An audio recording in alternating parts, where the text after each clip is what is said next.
You can see how bad the health of the trees are here because, see, they don't have people in here because they're afraid these trees are going to fall on somebody. This isn't a construction area. What are they constructing? I don't see anything they're constructing. But you can see that every other one in this area, when you look up toward the top, it has so much dieback and death on it. Every tree in this area is dying or into some sort of decline.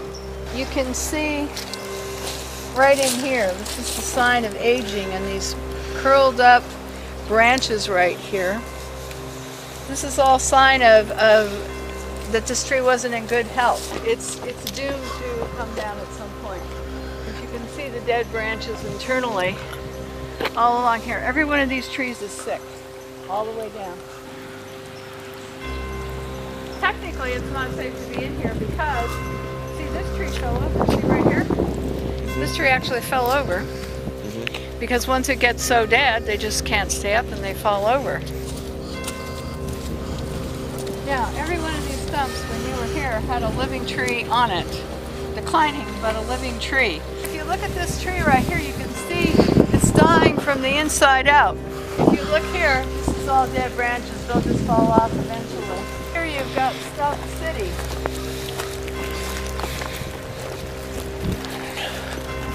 This was all, when you were here, you could hardly see the water from here because you had all the trees.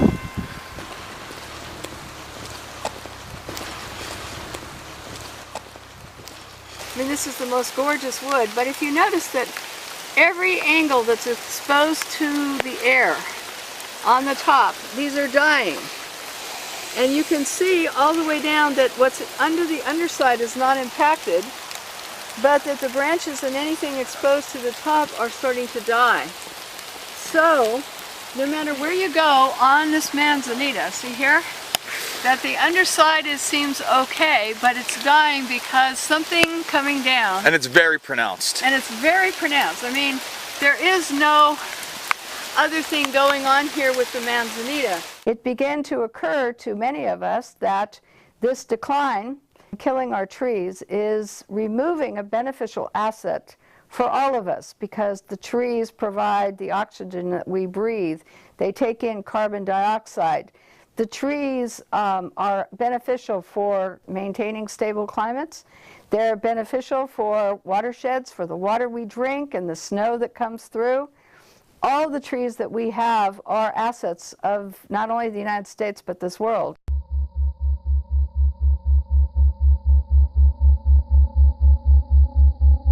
At this time, there is absolute admissions by NASA that persistent jet contrails and the man-made clouds they produce are having an impact on climate.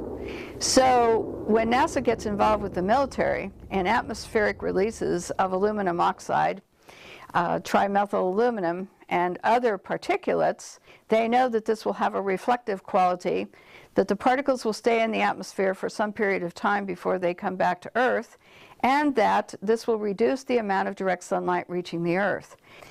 If we rely on the belief system that we believe this without factual proof, then we're in trouble because everyone is going to think that we're a nutcase. And that's what the astrobiologists at NASA say about people who believe in chemtrails. They say, well, we don't have any proof, we're nutcases. And therefore, our voices are marginalized and have been since the 1990s. Starting in 1996, the U.S. Air Force declared that chemtrails was a hoax. The EPA, all of our government agencies had declared that it was an internet hoax, a conspiracy theory. And thus, since I can't define the word chemtrails as there's no definition legally except hoax, I declined to use this term because it would marginalize my voice and the voices of those using it. The one thing we know and can prove is that rocket programs and atmospheric releases from rockets from the military and NASA and other agencies are releasing particles and chemicals into the atmosphere which can have negative effects on us. Some of the same that are said to be released by jets leaving persistent jet contrails.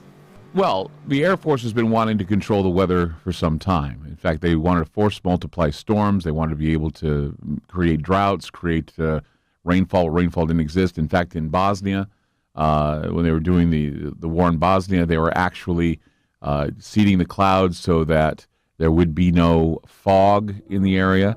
There's a military document called Owning the Weather by 2025. That's an expressed interest of our military. Aerosols are required to corporatize and control our weather. What we see in the sky on a regular basis, these long white trails that do not dissipate, they actually form artificial clouds and block the sun, is an expressed goal of geoengineers.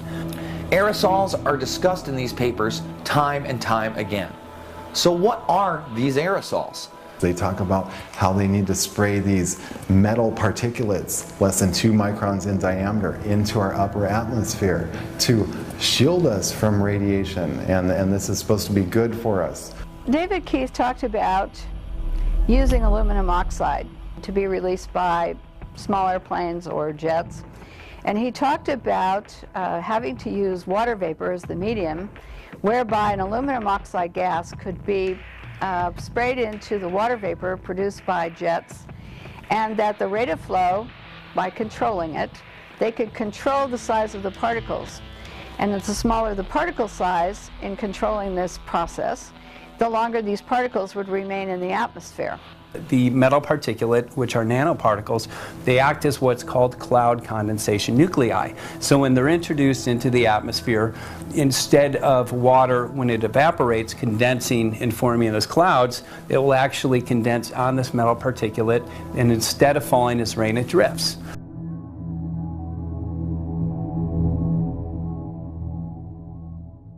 One of the most interesting interviews I've ever conducted was with an actual chemtrail whistleblower.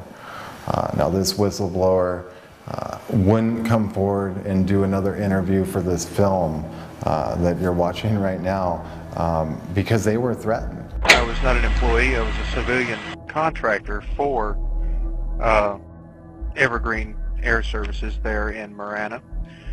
And while I was there, I had several different job descriptions. The first of which was a civilian aircraft, and it was outfitted as a civilian aircraft, a 727-200 series, in which repairs were effected to the 727 structural overhaul. Evergreen prefers to hire ex-military personnel. They do not like civilians working there en masse. The only time that they bring in civilians is when they're in a pinch for personnel that are capable, or if they are in a pinch for people with certain expertise above and beyond their standard personnel that are there. While I was there in 1991, the main and large issue that was going on there is that Evergreen had a contract with NASA with an issue of the NASA 747 space shuttle carriers. I was one of the individuals working in the sheet metal shop that received parts off of those aircraft, performed the repairs, and then sent them out with the ex-military personnel to reinstall them on the aircraft. Did work on 727s there, which were, the 727s were in fact civilian-seated non-cargo aircraft used for transporting people.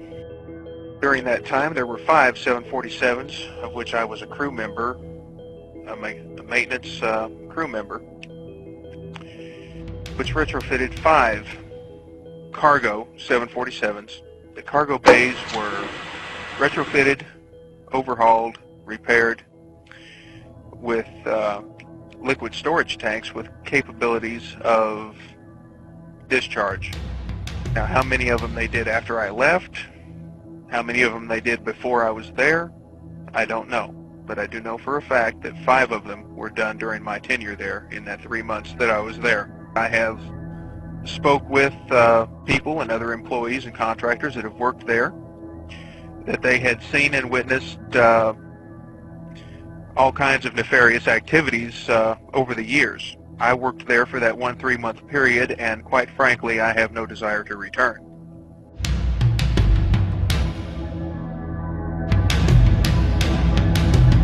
At night, those aerosols act as a blanket and they trap heat and actually exacerbate global warming. We've seen a great increase in nighttime highs since these programs have really been ramped up in the past 10 to 15 years. We know from research recently conducted by Stanford studies and earlier research by NASA that persistent jet contrails change our climate and are warming areas now like the Arctic and Alaska, and that aviation impacts, because water vapor is a greenhouse gas, is beginning to increase these temperatures each year dramatically over time. The issue becomes for all of us with water vapor is that it's a greenhouse gas, it's one of the major players in warming, and the jets producing the man-made clouds, according to NASA, are increasing warming. The powers that be do not want to talk about water vapor and its impacts because we could take care of that problem right now very easily by putting restrictions on the amount of water vapor that aviation produces.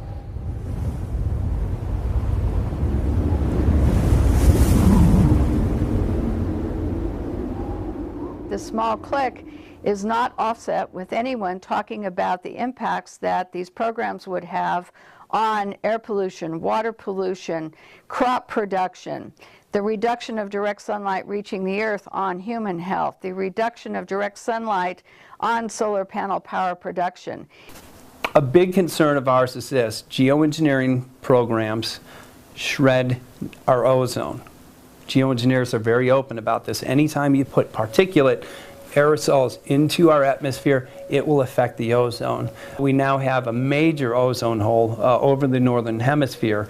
The chain reaction that occurs begins to reduce the amount of direct sunlight and can reduce photosynthesis, which all crops, trees, plants, and everything need to survive. We now have an issue called global dimming. The Earth is now receiving 20% less sun than it did just a couple of decades ago. So it's of great concern. There's nothing left untouched on the planet that this does not affect. This is referred to in these documents as SRM, or Solar Radiation Management. And what does solar radiation management mean? It means blocking the sun. The USDA estimate that crop loss in 2030 will double due to abiotic stress. What is abiotic stress? Abiotic stress is everything that chemtrail geoengineering programs create. It's the drought conditions, it's heavy metal contamination, it's too much moisture, it's also fungal overgrowth. Because our sun is blocked, we have an overgrowth in fungus, which is destroying a lot of our crop. More molds, mildews, fungus, and pests are able to proliferate because of the warmer temperatures at night caused by the man-made cloud cover produced by the jets. Geoengineers are very open about the fact that geoengineering creates drought. And if you look at the global drought monitor, most of the world now is in drought. Geoengineers state that geoengineering will create droughts in Africa and Asia. Guess what? We have droughts in Africa and Asia.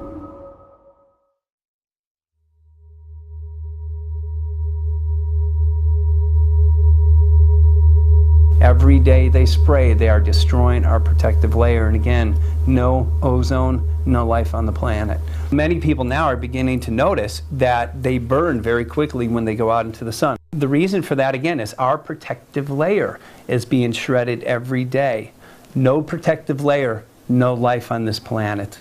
These experiments, and with global weather patterns and with jet streams and all kinds of things, can get out of hand and can have impacts on people worldwide. And they're actually terraforming our planet. That's right, they're terraforming our planet. They're changing the very environment that we live in, and they're making it hard for humans to live in this atmosphere, hard for our plants to live, hard for our animals to live. We are not going to have a future. This is a big issue. Yes, we can geoengineer our atmosphere, but we're also working on geoengineering the oceans with ocean iron fertilization program, which was and has been initiated to show that it's not successful and causes harm to our oceans. We're seeing the ramifications of this geoengineering in our everyday lives.